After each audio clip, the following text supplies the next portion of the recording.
This is Team 22's final presentation.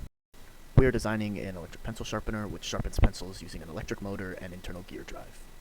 Our primary market is learning institutions with children learning to write, with a secondary market of people who need a pencil sharpener at home, so people with kids or working from home. There's about an estimated demand of 3.4 million devices with 1.9% growth, but there's 35 major US electric pencil sharpeners as competition.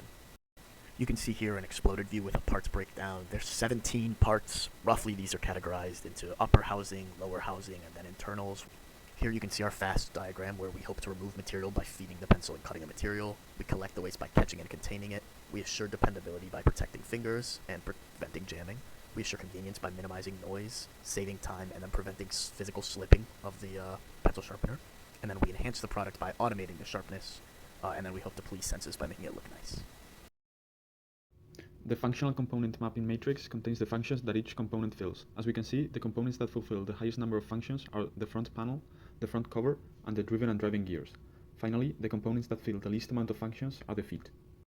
Here you can see that for both our customer groups, most of our functions are shared across them, with really what's different is saving time and minimizing noise, which we believe are much more important to people in a environment with a lot of students where they might be taking quiet tests. So that's our primary customer group.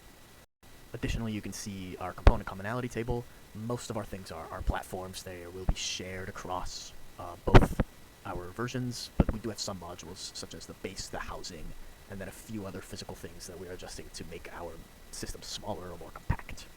Speaking of compactness, we see here a portable one, which we are hoping to target our secondary customer group, so that's some families, people who don't need something as large or as powerful. Across both product families, the common interfaces are the internals, so that's the driving gear, the motor, and the sharpener itself. Here you can see two potential product family assembly diagrams. We will be using the alternative one, that's the one on the bottom, as it differentiates later.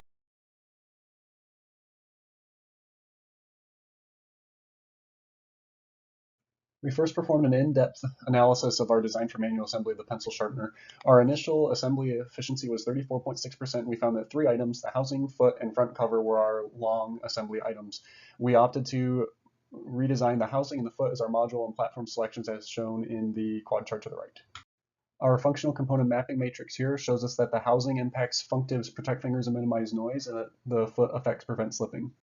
This is the housing prior to the redesign for manual assembly. The assembly time was 13.01 seconds due to the use of fasteners. This slide shows the results of our design for manual assembly of the housing. We started by reducing the number of fasteners from 3 to 0 and replacing them with snap fits.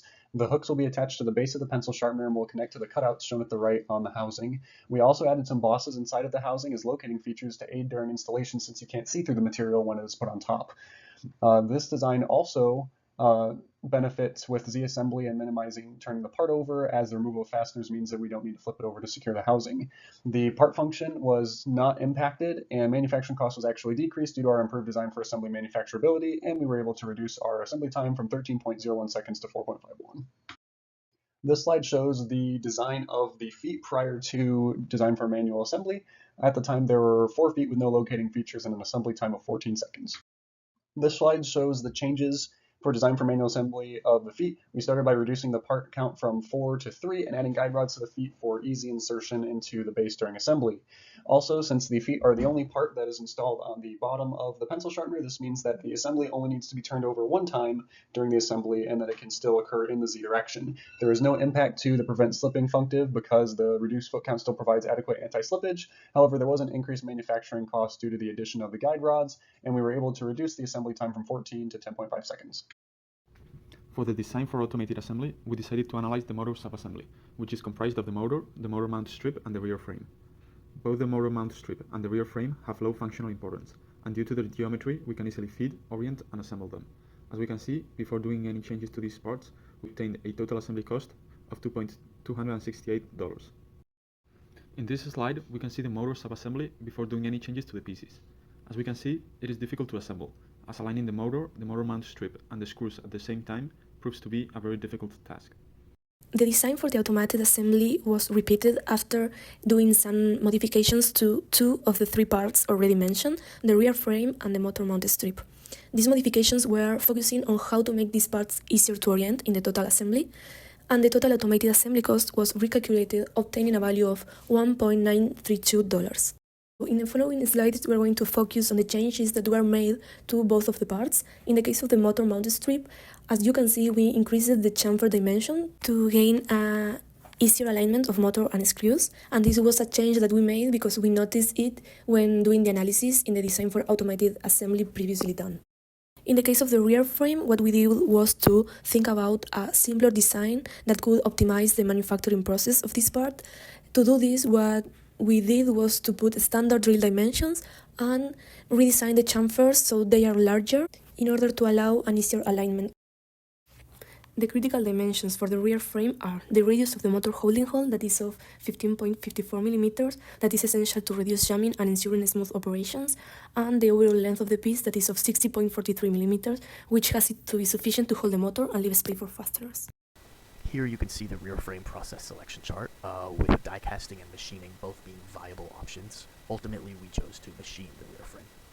For the housing, the major dimension needs to help in noise reduction, which we thought would be done by the outer dimensions, as they need to cover up all the noisy internals. So that's a length of 154 millimeters, a height of 86 millimeters, and a width of 89 millimeters. You can see here the housing process selection chart, and there were two possible manufacturing methods, that being either machining or injection molding. Ultimately, we did choose to injection mold the housing. The housing of the pencil sharpener is made of ABS, and it's decided to be injection molded with standard tolerance and standard surface finish for injection molding process. The economic batch size is determined to be 50,000 per year. The DfM Pro analysis on the original housing design indicates several high risks, including the poor rib parameters, no draft angles, non-uniform wall thickness, mold wall thickness too thin, and several undercuts. The redesign of the housing includes optimize the rib design, adding draft angles, uniform the wall thickness, and get rid of the large undercuts. After the redesign, DfM Pro gives no high risks anymore. We used the analytical method to calculate and compare the part cost before and after the redesign. After the redesign, a single housing part is $5.15, which is 68 cents less than the original design part. The rear frame of the pencil sharpener is decided to be machined from aluminum 6061 with standard tolerance and standard surface finish. The economic batch size of this rear frame is 50,000 per year. DfM Pro analysis on the original design of the rear frame addressed several warnings, including the drilling hole size is not standard, sharp internal corners on the rectangular cutout and also the key slots, fillets on the top edges and also the 4 external corners. In the redesign of the rear frame, drilling holes are standardized. Internal fillets were added, external fillets were changed into chamfers, and the key slots were removed. According to DfM, all risks are mitigated. Assuming yearly payback volume is 50,000 pieces, using analytical method to estimate the part cost for this redesigned rear frame indicates that the cost for a single rear frame part is $3.13. We get multiple quotes on hubs for the original and new design of the rear frame using a machining manufacturing process. After interpolation for 50,000 annual production, the cost saving for each rear frame part by performing the DfM redesign is about 10%. The difference between the analytical method and the hubs quote is pretty large. It's about $2.17. Possible reasons we can think of including the analytical method is using out-of-date tables. Analytical method is just an estimation, and hubs has its own factory and has better control of the actual manufacturing processes and the cost. On top of selling our electric sharpener as a product, we might be able to provide additional services for our customers, with the goal of increasing customer satisfaction, profitability, and reducing environmental impact. The first service we will offer will be sharpener maintenance and blade replacement services. This will be hugely beneficial to consumers such as schools, where replacing dull blades or fixing broken sharpeners will be much cheaper than having to buy new ones. In order to reduce environmental impact of pencil shavings, we could also create some shaving recollection programs. Finally, we could offer online sharpening tutorials for kids to learn how to use sharpeners in a safe and secure manner. In conclusion, we have significantly reduced the manual and automated assembly times and costs, as well as the manufacturing cost for the rear frame and the housing, with a total cost reduction of $0.912 per part and a 12-second reduction in manual assembly time. However, if we were to redo the whole DFM again, we could consolidate additional parts, such as the gears and shafts. The drawer could also be redesigned to accommodate the new housing better. This was all. Thank you for your time.